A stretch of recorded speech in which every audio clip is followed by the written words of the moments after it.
So hello, I'm Judy Carson. I'm with the State Department of Education, and I'm joined here by my colleague and friend, Betsy Laborious. Also, I want to do a shout out to Betsy's incredible team with Vincent Whitney and Dr. V, Veronica Marion. So this is our season finale for our 7th season of Friday Cafe. Welcome, everyone. My name is Betsy Laborious, as Judy said, and I'm the project director for the statewide Family Engagement Center grant in Connecticut. Judy and I have been collaborating and scheming for many years around Friday Cafe, and I want you to know that people around the nation actually ask us for advice around Friday Cafe.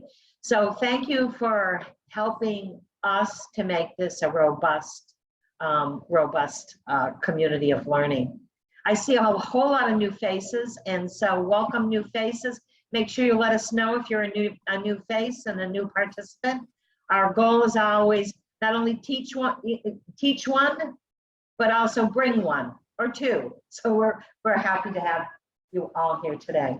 So I'm just going to kind of set the stage a little bit around an initiative that is available to school districts in our state, and I'll talk a little bit about it because the agenda is really for you to hear about Danbury and the Danbury School District and how they've taken a welcoming walkthrough as a best practice and an opportunity not only to bring parents and students and teachers and community partners together, but I'm going to let them share some of their thinking. So this is an initiative that has come through the superintendent, Kevin Watson, and again, they'll share a little bit about it. But on the screen, you'll see here is the welcoming walkthrough, right, which is family, schools, and communities working together for student success. So it's all about this idea of partnership. And Dr. Marion, who's here with us, had the opportunity to work in Danbury on the welcoming walkthrough, actually facilitating. These are real life people who already have taken part in the welcoming walkthrough. And this is actually a husband and a wife team who had some really great insight in terms of their input and their school. We can go to the next slide, Jude. So what is it that makes this welcoming walkthrough kind of interesting? So it's really a comprehensive and collaborative process designed to make schools feel more inviting, where students feel safe and want to work, and where the staff wants to work, and that everyone really feels a part of the community. And you'll see that there's 4 different components that the teams look at. The teams look at collectively a physical environment, practice and policies, welcoming school staff, and finally the written materials. We can go next, Judy. So the purpose is really to build upon what is already welcoming about the school. So as Judy said before, we're strength-based. Everyone in Connecticut is working on family engagement in different ways. And so our goal is to look at what's working, and then where are there areas that we can look at as really elevating the practice. So it's strategies that can be employed to make the school feel more inviting to families and the community. It's that outward look in essence. And I think the reason right now that it's very important is as we're looking at really we've opened our schools, we have been opening, but I know a lot of school districts are now looking at what will it look like in September? How will we launch? And so this has become a very interesting initiative to a lot of school districts, and we want to make sure that you know about it as well. We can go to the next slide. Oops, I think we missed one. Can we go back? That one. Yeah, this one. This one is really kind of important. So this is the idea about welcoming schools is it's really shared decision making. And others and districts have told me before, and this is an important piece, is the outward actual plan and what happens is certainly important, but the process is equally important. And that's what we have heard over and over again. And the reason that it's important is because it really engages school staff, that's teachers, security, cafeteria. On my walkthroughs, we had Board of Education members. Family members are also on this team. Community volunteers, which include whether it's local business or civic groups. And guess what we've been finding out? Students have incredible insight in terms of what is happening within the school and what they see. So you can see on the right-hand side, this is a walkthrough that I conducted at one of the schools, and here's the principal and the student sitting next to him. These students are asking the principal and also parents questions, and the principal's answering those questions. And from that, people kind of begin to talk about, what are the good things that are happening again, and are there areas that we never even thought about, but because we have different insight and we have different eyes and we're looking at it at the same time, are there areas that we really need to look at? Okay, Judy. So we have what we call conversation catalysts. This is probably the most important piece of the work that we do with Friday Cafe, because we bring in and ask folks from the school community partners, sometimes it's state partners, to really begin to talk about what does this mean in the real world? How does it happen? And I just have to thank my friend and colleague, Dr. Ann Mead, for not only enlisting all the folks here today, but as you know, what it takes to put together folks from a school system. And so our conversation catalysts this morning are Dr. Kevin Walston, who is the superintendent of the Danbury Public Schools, Dr. Ann Mead, the director of school family partnerships in Danbury, a principal, Christy Zaletta, who is the principal of Rogers Magnet School. Did I get that correct? And also Grace, who is a very important person and speaking from the parent perspective. So I'm going to hand it over to, I believe, Ann. Yes. And thank you, Ann, again for all your work, and thank you for putting things together. You are a true champion. Well, thank you. Thank you, Betsy and Judy. It's a privilege and an honor to have my team here today, led by our superintendent, principal, and a parent, to talk to you about this really, really important project that we've undertaken. But prior to jumping right into what our Danbury model is and how it functions, I think having some ability to understand the foundation of what we have is really beneficial. So if Whitney or Vincent can put up our slides, that would be great. We can start off with those. So our premise is making families feel welcome is the first step, but we can't stop there. So you're going to see some of the things that I'm going to talk about today or this morning that are a little bit outside of that welcoming schools model. However, all of our work can't be done in isolation. And so certainly the work that we're doing is all connected in one way or the other. And so I hope that by the end of this presentation, you'll be able to hear about initiatives that we're doing here in Danbury, as well as the welcoming schools and how they're all connected. They support one another, and therefore they move our strategic goals both at the district level, Kevin Walston's superintendent goals, as well as the goals of my office. And so let's go. So if we can move to the next slide, that would be wonderful. And there's the folks that are joining me today. We can move right on into the next slide. And so I just want to set the foundation here. We have a great family and community engagement center. It's truly a one-stop shopping for all of our families that come to Danbury. It is our welcoming center for all of our families. It houses central registration and the ESL testing that goes along with it for new families to Danbury. We have a wonderful welcoming packet that they receive of community resources, where to call, a school sheet about what their school that they'll be going to is all about. And so that's the connection from the bigger welcome center to the school. That sheet helps create the bridge. Families can find out about our before and after school programs. Of course, we have that resource and referral to community agencies. A lot of our new families need those type of support and help. We also run the parent and community leadership classes out of this office, support lots of community resources, and then of course technical supports for our families. And we'll talk about that a little bit. Our next slide, please.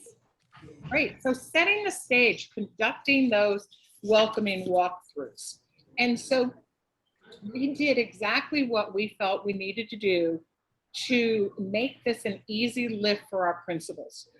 We knew that coming up in the spring when we wanted to roll this project out, we needed to facilitate it in a way that it was not an extra burden for our principals. And so we began by training in March our 18 family liaisons, and those liaisons create the bridges between school and family. So they took the first of the training. Betsy and Veronica and Donna came down and did those trainings. And then we had another day that we invited in our principals, social workers, assistant principals, and whoever principals wanted to be on their team to come in and learn more about what the protocol is, how to set up your teams, how to gather families, community partners that would join the walkthroughs. And then lastly, we were able to take and work with Betsy and Veronica to put a schedule together, shared in a Google Doc. And I know this may sound like a very little thing, but for our principals, it really made it actionable because they were able to go right to that Google Doc, pick their times, whether they wanted a morning walkthrough or an afternoon walkthrough. And remember, part of this whole walkthrough protocol, the day that you have your team together and you're doing the work on it, it's important to see a morning welcoming or an afternoon when the students are leaving, because that's when you're able to capture those parent pieces the best. So having the schedule that principals could access easily, and it created that bridge between Betsy, Donna, and Veronica, who were actually the leads from CREC that did the work on site. So it wasn't that they had to keep making phone calls and communicating with the principals and with the staff that were going to lead it. And then what's absolutely wonderful, about 2 or 3 days prior to the walkthrough, the principal gets an email from one of the CREC team that says, just making sure we're confirming, and here's everything you need. So it gives the principals a sense of belonging and knowing that, you know, that's that reassuring touch before we actually do the walkthrough. So, and our next slide. And so I talked a little bit about how we did the training. So I wanted to show some pictures of it. We felt that it was really important that the action teams, we were building their capacity to be able to partner. And then how did all of that capacity building link to learning? And that's the core of what we do in Danbury. We really think about what is the best for the child? How do we link every activity that we do that will support the student's academic achievement? So, you know, if you can think about that and have that always in the back of your mind, where's the link? How do we build capacity in our staff and our families to be able to link it to learning? Then we're in really good shape. Great. Our next page, or our next thing. So one of the things that we have here, and I talked a little bit about it before, is our family liaisons. And our family liaisons are just wonderful. It's taken a while to recruit and hire the absolute best people that I have. So you see a picture here of about 2/3 of our liaisons in Danbury. We started with a full day of training. We've put together all kinds of guides in our Google Drive that is shared with them and they can go into. It's got a lot of Ann Henderson's work in it, Karen Mapp's work, and of course the Full and Equal Partnership. There's some things that we just can't leave out here in Connecticut because that connection to our national supporters is so very important. We then have a weekly professional learning community, or a PLC, that we bring in a community resource, and then we do some problem solving. And what has happened with having those sessions is building this interdependency between our liaisons to solve bigger problems in our system, and giving them the opportunity to do some problem solving between themselves first before they come back to our level and say help. And so we're really proud that we've been able to do that with our liaisons. Again, nothing can be done in isolation. All right, so now I'm going to turn it to the real experts. And I'd like to start off with our next slide, is our parent perspective. And so Grace Molina has 2 children at our Rogers Park Middle School. And I'm going to turn it over to her at this time for her to talk about her experience in the welcoming walkthrough protocol and process that day at her school. Thank you so much. And thank you to the CREC team for giving me this opportunity to share. Yes, I have 2 middle schoolers at Rogers Park Middle School. I moved from New York about 7 years ago to Danbury. And when I got the email from the administrative team at Rogers Park, I was really excited to be a part of the walkthrough. I was excited to just have an opportunity to be more hands-on in a supportive way with my school. And I already came into the day wanting to support the staff and support the students. I understood that I had a unique perspective, and I was excited to just bring that to the staff and partner with students in a different way. And I was greeted very warmly by the staff at Rogers Park and Dr. Marion, who was our facilitator that day. They served the light refreshments, which I was very grateful for because I was running late. I ran in with a cup of coffee. I was just chugging it down. So just having, a piece of fruit or something else to have during the walkthrough was actually really helpful.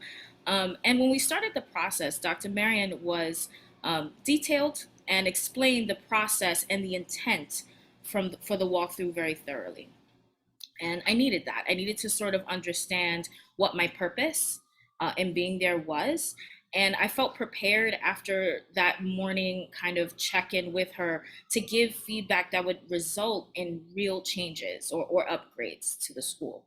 And the materials were structured, but gave room for some conversation and to sort of really give feedback that was personal to my point of view, which I really appreciated. And I really enjoyed working with the staff and the other parents, but especially the students. I think that was the most insightful part of the process. I was able to really see their point of view and understand it, see what they're seeing every day and what they're wanting to say that they maybe didn't remember or didn't see an opportunity for in between classes. So I found that very insightful. And I kind of want to close up and say that having the opportunity to share our feedback after the process with the principal was sort of an unexpected bonus for me. We were told at the beginning sort of the process of what was going to happen, but when we sat as a group, parents and staff and students with the principal and the administrative team in the room, we all felt very comfortable, really just saying, these are the things that we think can improve our school. And I think that was partially due to the environment that Dr. Marion set when we started the walkthrough, but also, our principal and the team really listening and not taking a defensive stance throughout this and really being open to hear us. And she did explain some changes that could be immediately implemented, which is really good. As a parent, I was saying, awesome. So some of my feedback I'm gonna see it tomorrow. I might see it this week. And then she did explain some that would take a bit more time. And And I think that was really helpful for me as a parent. I think we assume sometimes as parents that some things should be quick decisions, and we ask, why isn't this done yet, after we've sent emails or calls. And it was nice to sort of have her feedback and understand the process behind why some of those changes take a bit longer. And so just to wrap up, I left that day feeling heard, but more so feeling very proud of how I contributed to the day. I felt like I was a part of an experience that I had never had an opportunity to be a part of. While I do have time to go to PTO and some events at the school, this was a bit different. I was able to partner with staff. And Betsy, as you were speaking earlier and you were talking about partnerships, I was kind of smiling because that's exactly how I felt. I felt like a partner to better my school, not to criticize my school or to point out the flaws. It was more, I want to give suggestions and here's something you can do. And so, leaving that day, receiving an email from the staff at Rogers Park thanking me for coming, and then opening up that continued conversation for and opportunities for meetings around how we can continue to talk about improving the school, really left me with a feeling of just looking forward to continuing to support my school. So thank you again for your time. Thank you for listening. Thank you, Grace. Thank you for your very positive words about how the walkthrough went and your suggestions. And we look forward to having you to continue as part of that team to help read through the report and digest it and all the great things that are going to happen at Rogers Park Middle School. Great. Thank you, Grace, again. Can we go to the next slide? So before we go on to our next speaker, I'd like to say that one of the things that we really work hard on is making sure, as you heard from Grace, that we listen to parents and that we meet parents where they are. And so our work is based in listening to parents. I can sit at my desk with my assistant director and some of my liaisons and say, this is what we think they need. We're not them. All of our parents walk in a very special set of shoes. And so we know that we need to listen to them. So part of some of the other activities that we have done is virtual home visits at the beginning part of the year with our kindergarten teachers. They all called home to their students in their class and asked one question: what are the hopes and dreams for your children? And that just started off great conversations. I'm not going to go much more into that, but feel free to reach out to me if you want to hear more about that. We also hear all the time from our families that are new to Danbury. I don't understand the technology. For some families, having a computer when you've come from countries that have never used computers are brand new to them. So we have had the ability to work with Karen Mapp's Harvard interns to design the new Promise program. And so this is set up through 2 modules. The first module being really technical about how to get onto the computer, how to start the computer, charge it, passwords, codes, and all of those different things, as well as how do you get onto Power School, how do you work in Google Classroom, all of those things. And that's one module with about 18 sections. And then our second module will be all about learning. So what does a second grade parent want to do to support their child's second grade math achievement? And so we'll break those down. We are in the process right now of doing our video clips for them, and they will be going live over the summer in multiple languages to welcome our families in. So, and I already talked about the virtual visits. So if we go to the next slide. So I'd like to introduce Christy Zaletta, who is our principal of Rogers Park, and Grace just spoke about her. And we know that in order to sustain all of our partnerships, that the leadership team in Danbury has a critical role in making that happen. And so you'll hear from our next 2 guest speakers about how we're making that happen. So I'd like to introduce Christy Zaletta. And if you'd like to, I think you're still muted. Oh, there you are. Okay, Christy, take it away. I mean, I don't know if I want to follow Grace because I'm just going to take all that in, and I appreciate all those kind words. But we were so excited when we learned about the welcoming walks. This is my 4th year as principal of Rogers Park with myself and my 2 assistant principals.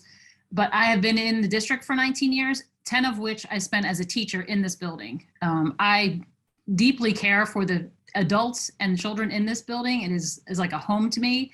And 4 years ago when we started, we did a welcoming walk ourselves from previous training that one of the assistants and I had from another school we worked in. And we did it just with students. And so when we learned that we were going to actually be able to bring parents and community members and teachers on this, we were super excited. And Dr. V was amazing.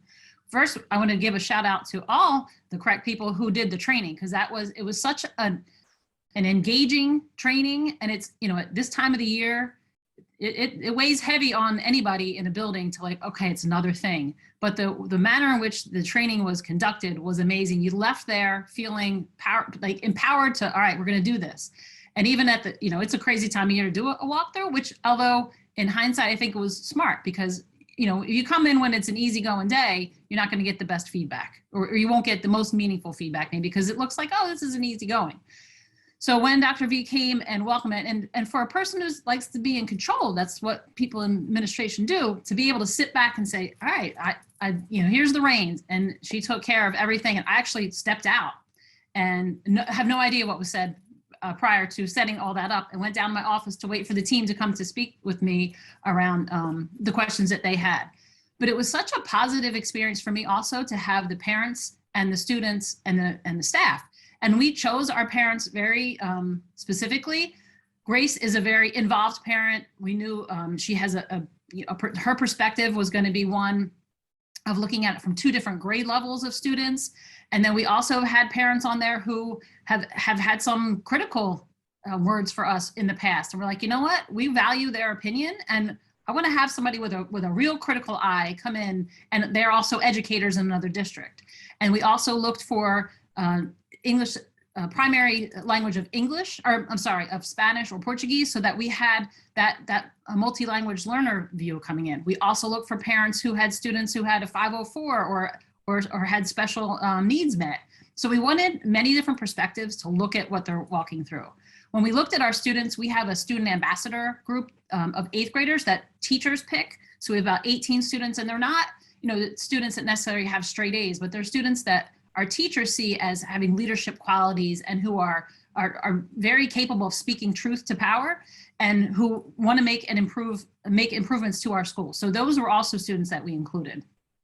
And then we had our Shaw Marie, who was on here, I know is our family liaison, who was absolutely amazing and is a critical member of our PPS team and a real key component to our school and how we connect with parents. And that's one of our main goals, is to improve that connection with our parents and our community. And she does an amazing job, and she was on there. And then our community partner was our extended learning program person, Marlene, who has a different perspective of the school and how she interacts. So we really wanted to choose a group of people that had different perspectives.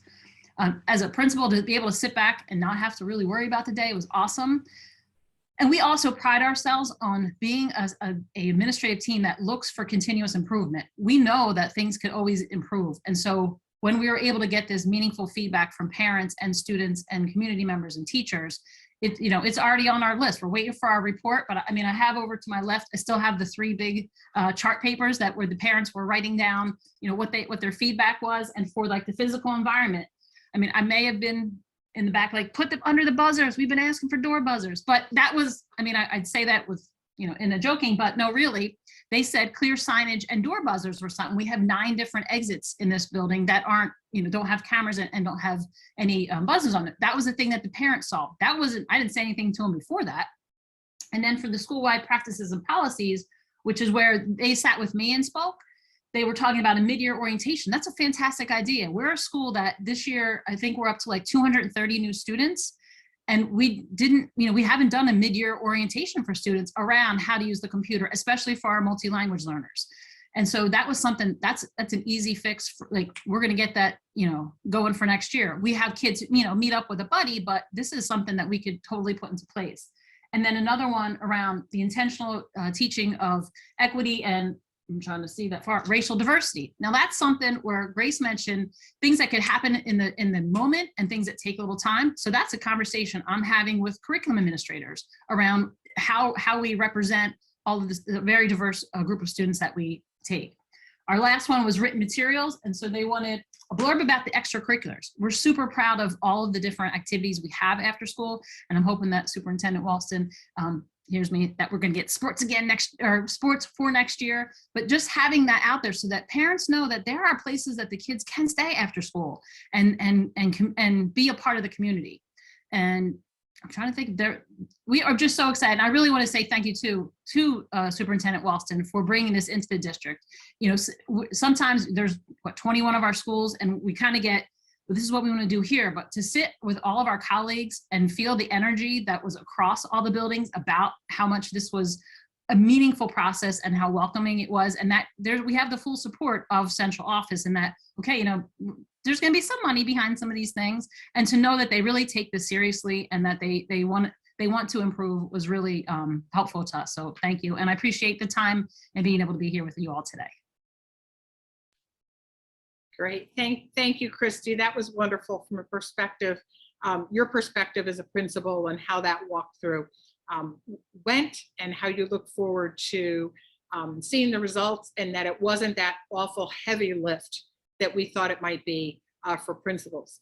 And so talking about heavy lifts, before I introduce our superintendent, I just want to caveat this kind of to say that when we started to roll this out with the liaisons, I then looked at our spring schedule and knew we were okay with the liaisons and had some discussions with our superintendent.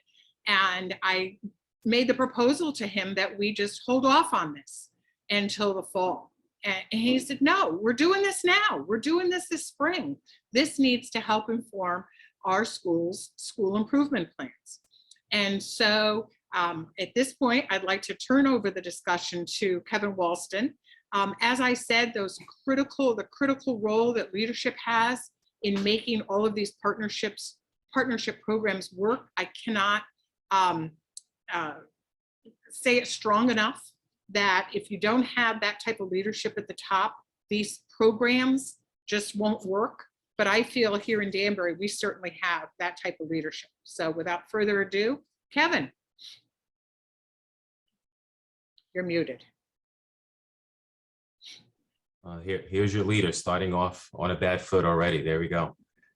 Thank you, Anne, and thank you, Grace, for your words regarding the district. And Christy, of course, thank you for your kind words. Good morning, everyone, and happy Friday. Happy to be here with Friday Cafe. And I'm very grateful to be in this position on the heels of, from everything that I'm hearing, was an absolute great training with our principals, with our family liaisons, 2 separate meetings. I can't thank everyone enough for their commitment and investment thus far. So I just, behind the scenes, was bothering Betsy, thank you, Betsy, and asking if I could be shared as co-host, because as part of my role here in the district, and Anne mentioned one of these pieces, critical pieces for us and in district level, and that is embed these practices into our plans. And so Dr. Zalita, who just spoke before me, talked about, number one, she has been part of these exercises before with her school, but the level of investment, the level of engagement that you heard from Grace, one of our parents, also works with us, the level of investment and collaboration from our principal to our parent and other parents in the district is critical to our strategic plan and critical to our school improvement plans. So that's why it was so, number one, so important for me to make sure we had these walkthroughs through our schools so the principals can get their feedback on how they can get better and make their schools more inviting for families and for kids. And we are hoping we have opened our doors for all of our families again on the other side of the pandemic. And frankly, we all thought it was critical that we engage in these activities. I was, although Anne is right, I did push to say, no, we need to make this happen. But it was also sensitive to the fact that, you know, our principals, our teachers, everyone has a lot going on the heels of the pandemic. But we did give them a lot of food that day. We gave them a lot of coffee and bagels. And so I think that helped a little bit. I think that's the support Christy was talking about, the coffee and bagels. That was the energy they were getting. And so I just like to walk Friday Cafe through kind of high level strategic plan that we have developed here in the district. It is still in draft form, not officially approved by the board. And I've also shared a link where you'll have access to it. And let me just get this up here now. And this will only take a couple of minutes, but I just want to walk everyone through and share with you our vision and mission. We aspire to advance all of our learners to their highest potential, and it's critical. And this word, in partnership with families in the community, provides transformational learning experience designed to nurture thoughtful and prepared graduates. Our district, our community, our teachers, our families, our students, we've engaged significant members of our school community to help land on this vision and mission. And we only see this happening if we are partnered with our families and our community. And so these are the 6 priorities the leadership team and I landed on to help move the district forward. Not really terribly different from what other districts type of priorities they land on. Somewhat unique to our district is embedded in and principled in equity. But more specifically around the work that we're talking about today with Welcome in Schools, it's this idea of meaningful collaboration. And so teaching and learning, and I'm going to run through these quickly, give you a chance to read these and then spend a moment on teaching and learning. Staff development, talent acquisition,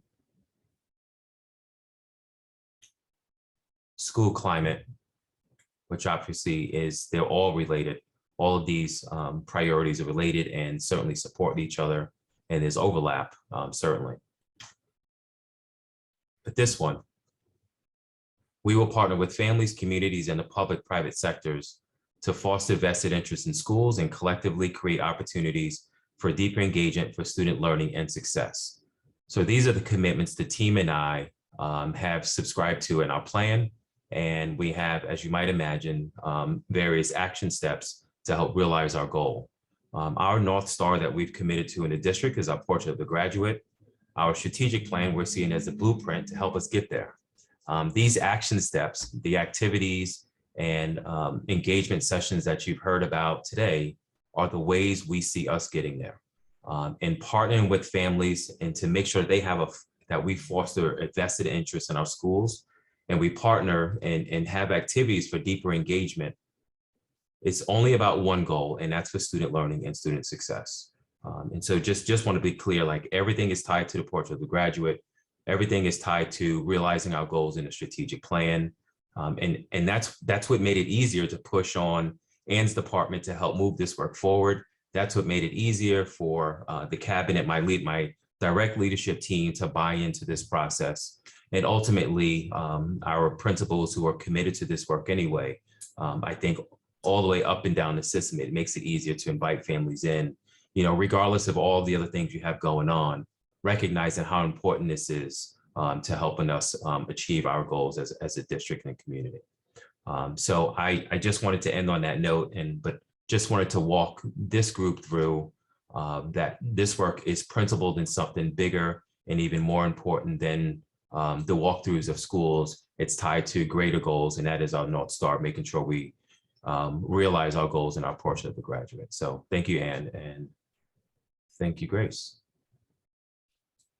Great. Thank you, Kevin. That was wonderful. And I think that you can all see how all of these activities are connected to his goals and how they're all interconnected in what we do. The picture that's on the screen there is Kevin speaking to a new group of graduates in the Parents Supporting Educational Excellence program that we graduated 19 folks from last week. Thank you, Judy Carson, and to the trust fund to be able to support that program. And there on the right-hand side is our graduates. Currently, right now, we have about 30 folks in our PEP program, People Empowering People. So you'll see how all of those things are creating this honeycomb, if you will, stealing a word from PLTI, to be able to create this capacity building with our families here in Danbury. So thank you, Kevin. Thank you. You can go to the next slide. I would be totally remiss if I just didn't throw this slide in here. And so there will be more information in Carrie Sullivan's from the Connecticut State Department of Ed Talk Tuesday next week. But one of the things that we're really proud of is one of our partnerships here in Danbury. We receive a lot of new families to Danbury. We're probably about the only school district that is growing by leaps and bounds, not just with new people moving in, but new children being born here. But we also have a lack of healthcare in Danbury for our new families to be able to move in, register their children, and then get their health physicals. And so we had children that were waiting 2 to 3 months to begin schools from the time that they registered because of the barriers of the healthcare clinics that we had in Danbury. And so we've been fortunate to partner with the Richfield VNA Health out of Richfield, Connecticut. They have a absolute wonderful couple that funds the program, as well as the agency does fundraisers. And so this is a picture of Fernanda. They do on-site in my building here at the Face Center, physicals, new immigration physicals for children coming from other countries. Fernanda speaks multiple languages, so she's able to communicate with families and release a little bit of their fears about healthcare in the United States, and by being able to explain it in her own language or in the family's own languages. They do the physicals. They do all of the social emotional screenings. A social worker works with the family.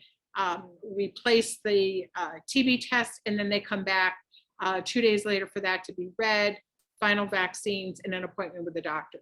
So I will be doing more of the talk Tuesday. If you want to find out more about how those clinics work, I know that many of your communities have an agency like a visiting nurse association or a public health clinic that often can help these families. So just wanted to put that plug in there because it's so very important, and it's really been a support for our families. Great. Thank you. Our next slide. And so it wouldn't be fair to say that, okay, we do all these wonderful projects and then we hope they work.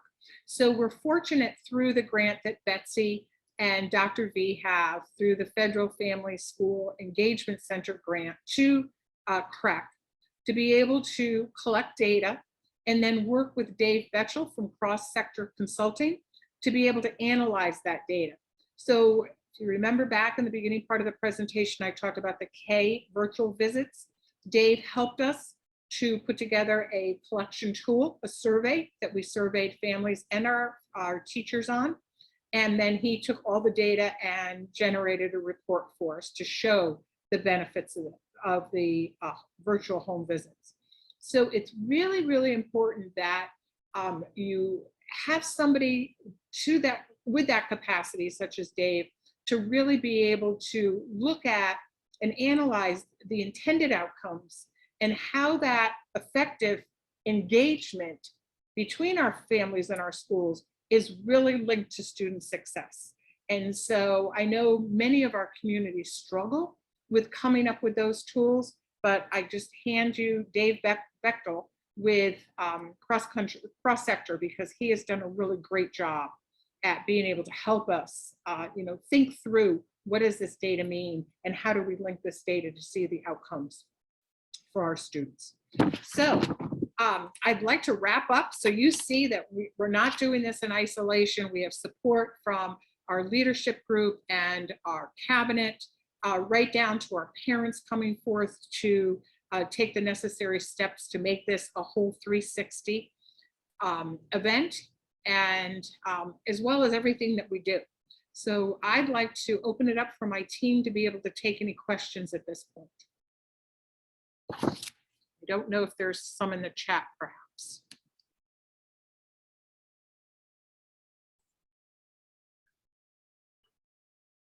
I'm looking in the chat. I don't see anything I don't- yet.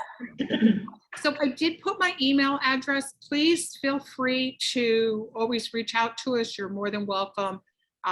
Hopefully we'll see some in-person events over the next couple of months where we can actually talk further and be able to see one another in person. And Yeah. there was a Oh, question go ahead. about the survey that you mentioned, and if that's something you might be able to share. Yes, I do believe Dave, we can share that. Dave, are you on today? Yeah, I'm here. I think it was your survey. I analyzed the results. So, Okay. you know, Yes, so we can I'm share that. happy to. Okay, so if you want to, I don't know if you're comfortable sharing I can pull in the questions and put them in the chat if that's easiest. Okay. Okay. That would be great. Any other questions before I turn it back over to Veronica to get us into some breakout rooms? There's a couple Yeah. questions.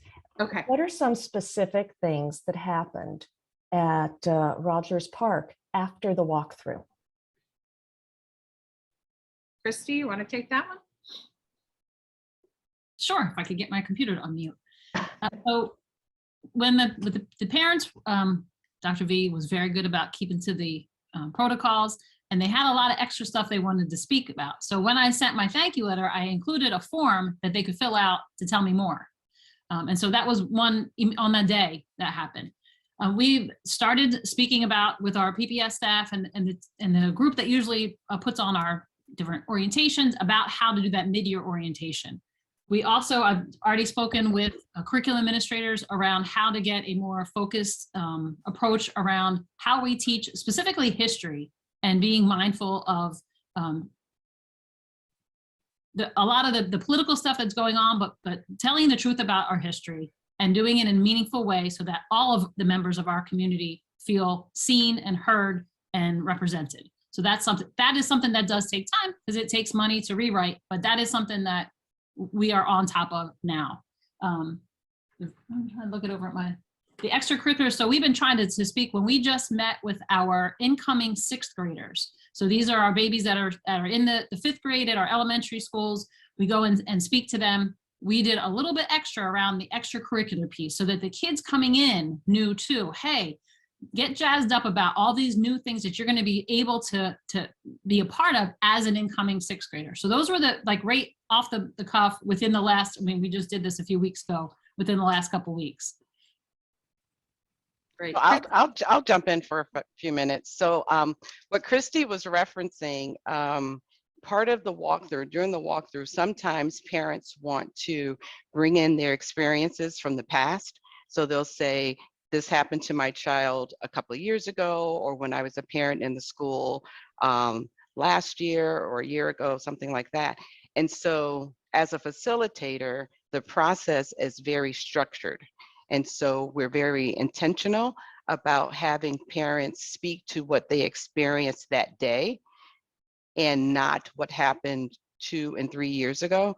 I've spoken to some school leaders in the past, and that was part of their hesitation about having a walkthrough done in their school. And so when we facilitate that, we are intentional about having the experience about what's happening that day, what they experienced that day, what they viewed that day, either in the written material or the website. So it's current and it's in real time.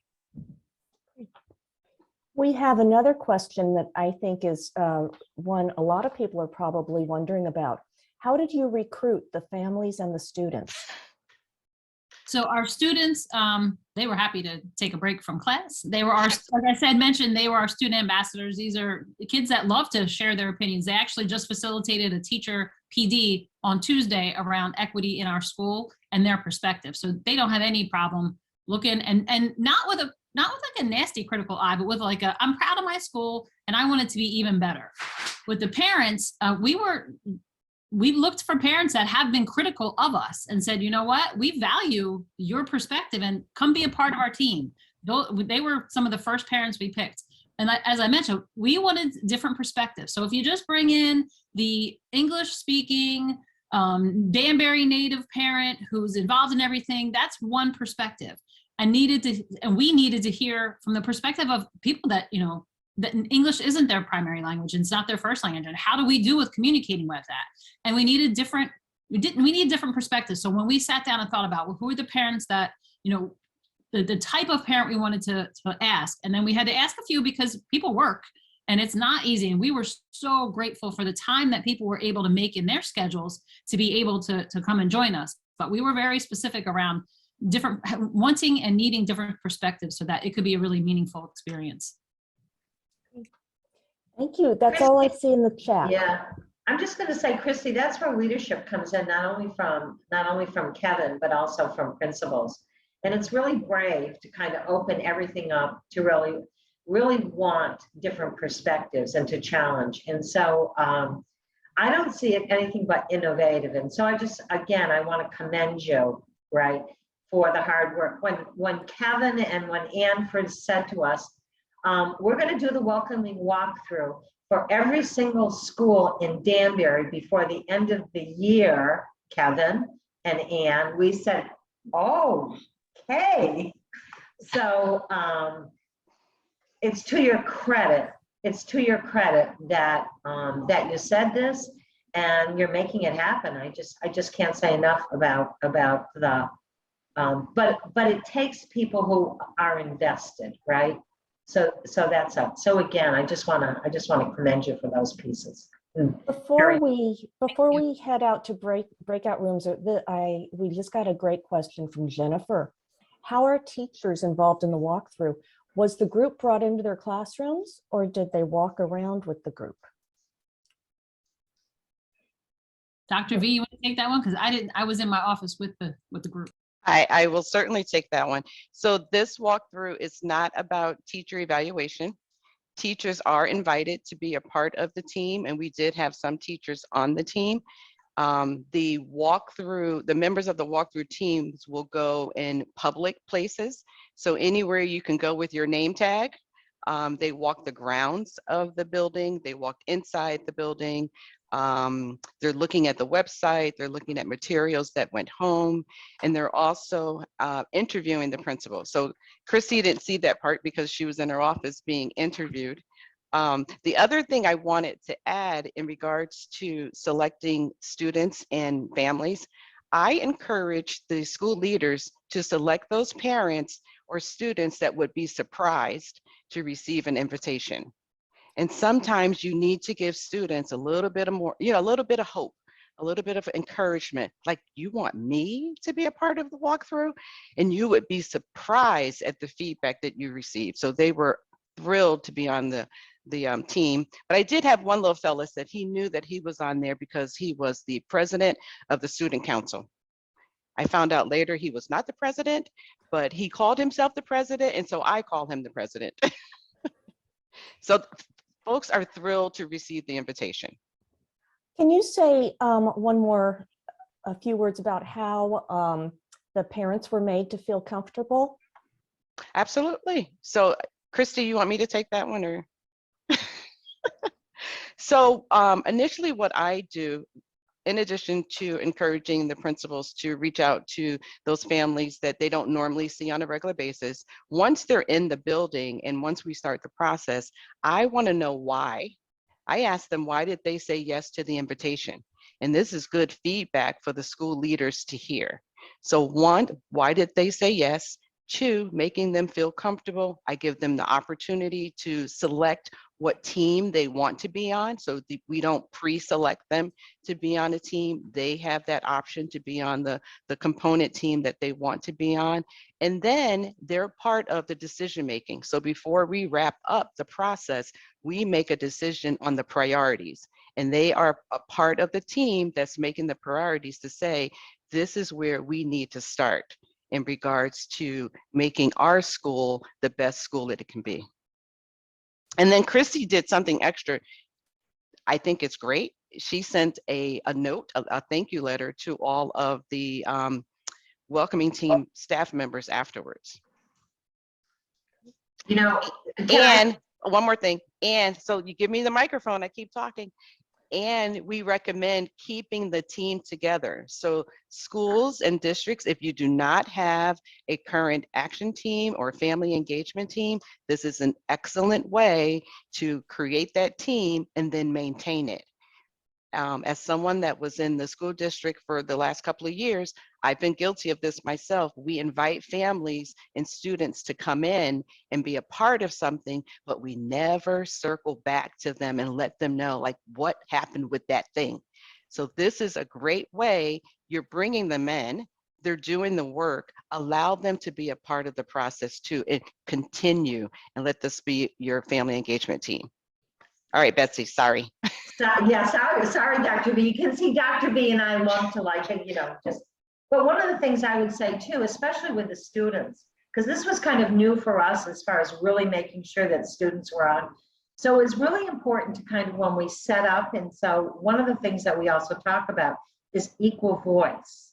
And that's something that's a little bit different for families and even students, that when you're sitting at this table, your thoughts and what you have to say are important. So you're equal here, and physically and emotionally really talking to parents about that equitable piece. And to me, that's that piece that Judy talked about, fair, equal, and equitable. That's the piece that's really important as far as process. And so guess what, as Dr. V said, young people, when they hear that, say, you know what, I think I can talk about what I need to talk about, right?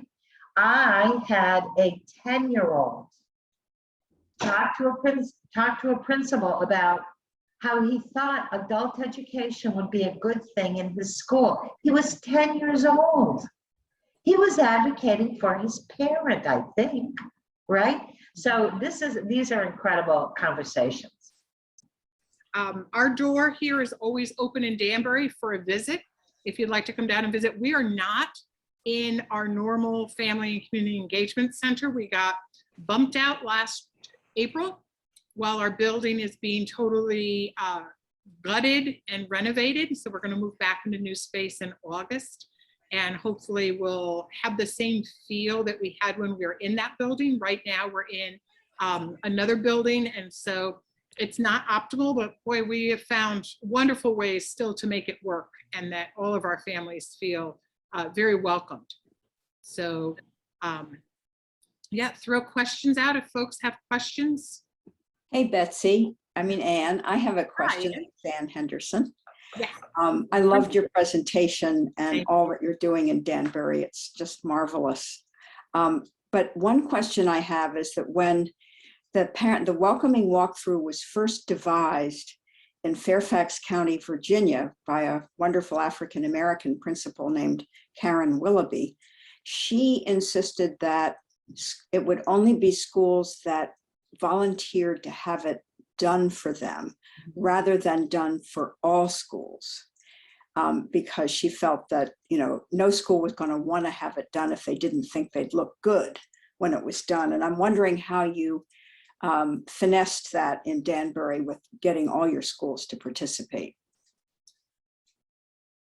Great question, Ann. And certainly, you always want principals and people to feel that they're empowered to make those decisions.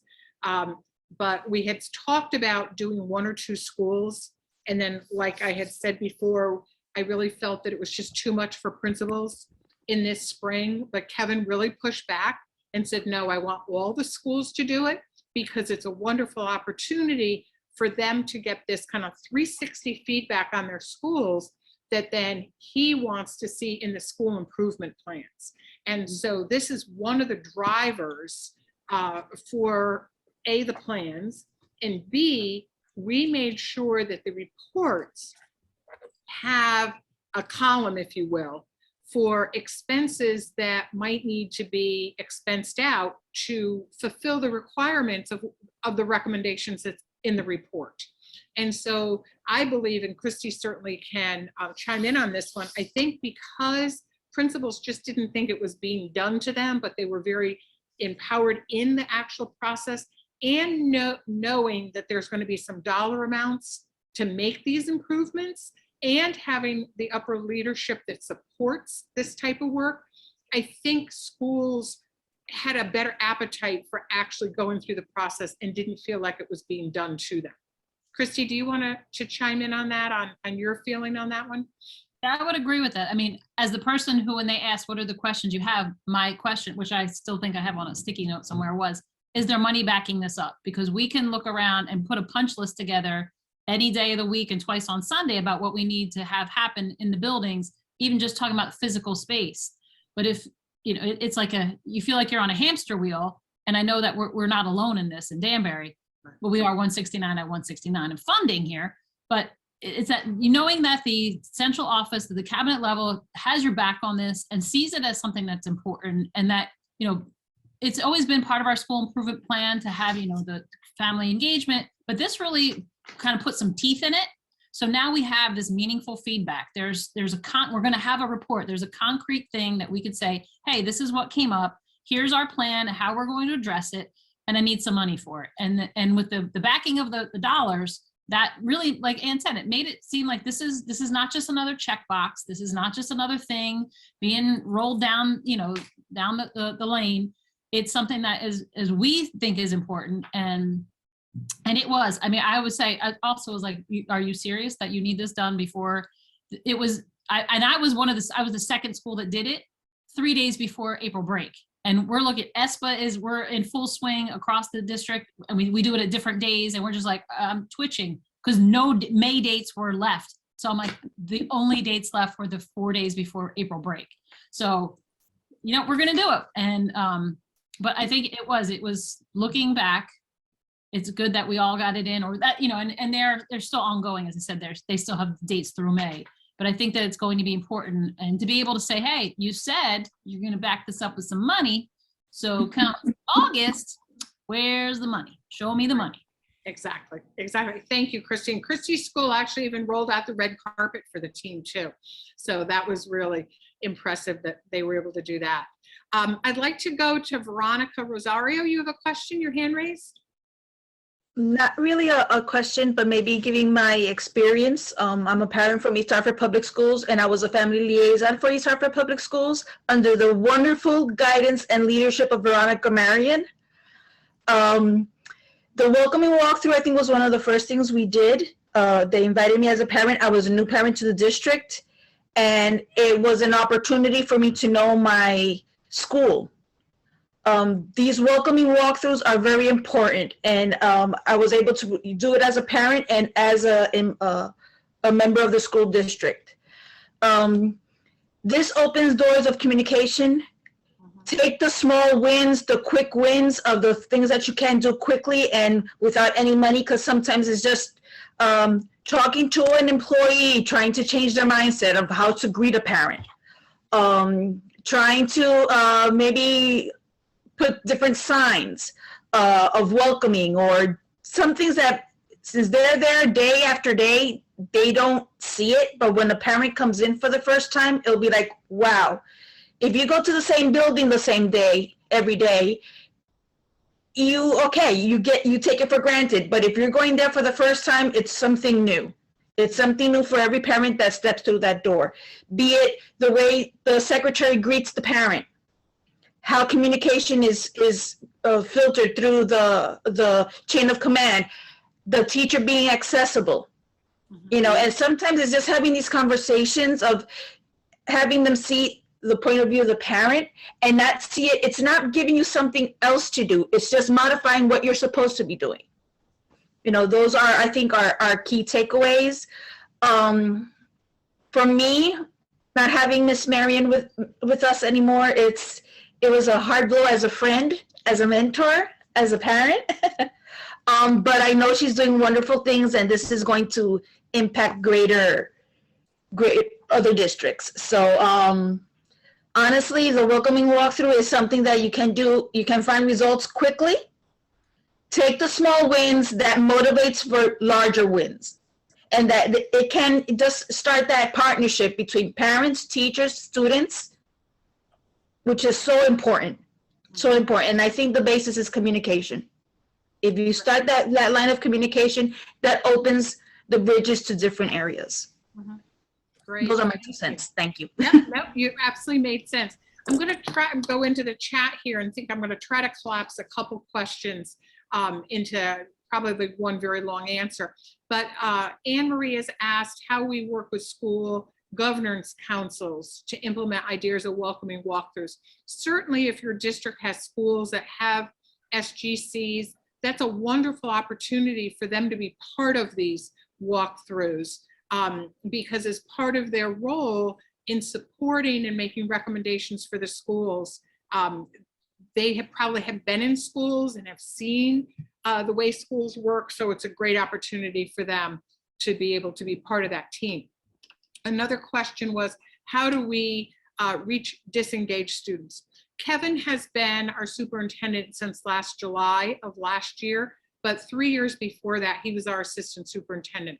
And one of the things that we have availed ourselves to is not expecting families always to come to us. We know that that's just such a false premise. That just doesn't work. We go to where the families are. And so we have helped deliver school information and get feedback from parents after church mass, in laundromats, in cafes.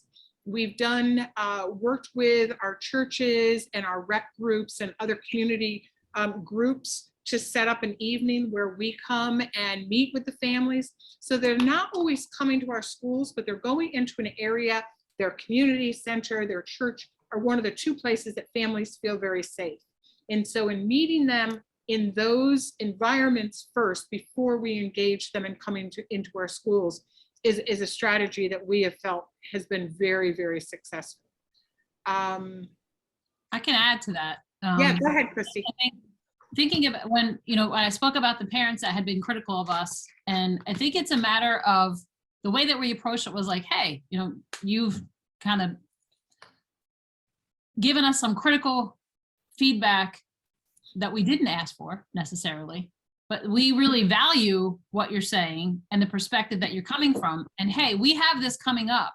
And as like almost like an olive branch in a sense, we'd really like to hear you, like we want to hear more. And I think it goes a long way. And parents talk. I mean, I'm a parent in Danbury too. I have a kid at the high school level and a middle schooler. And parents, they talk at the baseball field, the lacrosse field, at church, at wherever they're at. And so when you get a parent who may have been talking about, well, do you know what happened? This does it. And then they're like, this crazy principal asked me to come in and tell her more about it. Then it kind of gives you a little bit of credibility of like, no, they're not just trying to sweep things under the rug. They're not trying to pretend like everything's perfect, because nobody's perfect. No school is perfect in any stretch of the imagination. And so I think that idea of looking for people that have had critical, thoughts and feelings, and saying, no, I do value what you're saying. I'm not just paying you lip service. I'm not just shaking my head and yesing you to death. I'm saying, come in and tell me more. And then it also, I'm a little bit selfish, it gives them the opportunity to come in and say, hey, I know this is a great place. I know we can always become better, but you need to also see the positive things that are going on. So it's a little bit selfish on the sense, because, oh, you thought that's the only thing that was going on, but no, when you got here, you noticed like, holy cow, like there is some good stuff going on. There's a lot of good stuff going on. And then it's just that word of mouth. And I think that kind of the same with I was trying to read them at the same time too.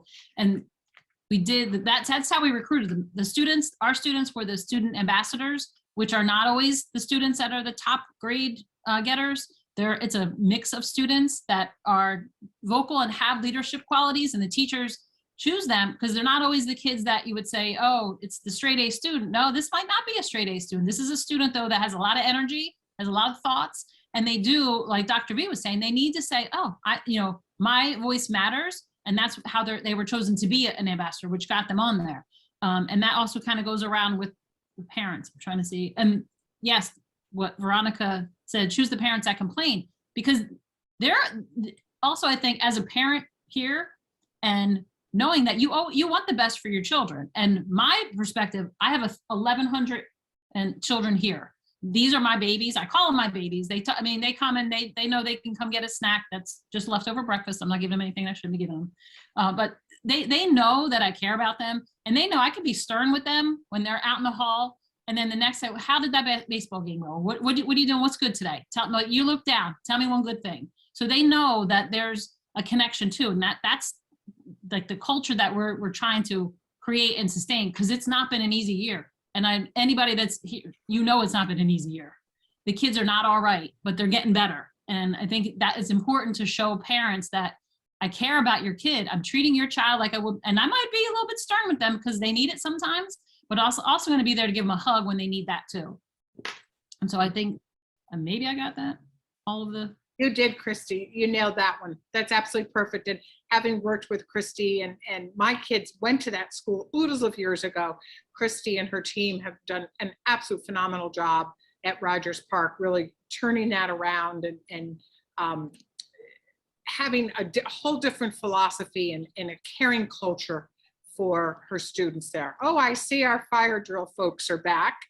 Shaking their head. I did want to just address that one question. What are the budget lines?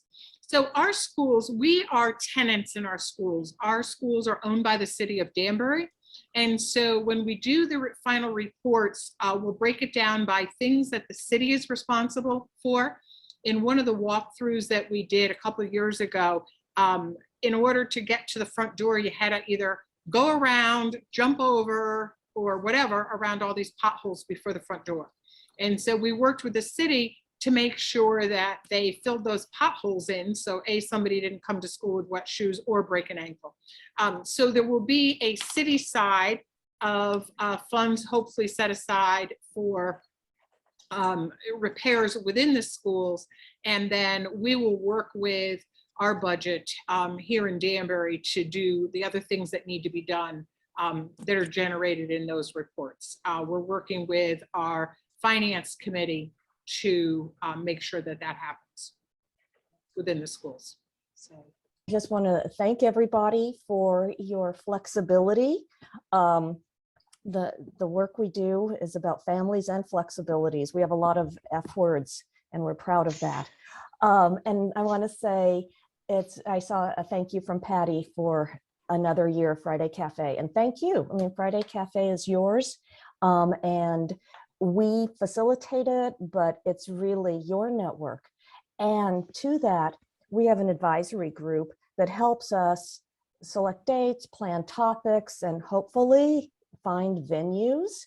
And we can meet in person. If you have any interest in joining us, we're setting up now for another advisory group meeting that will take place sometime in June.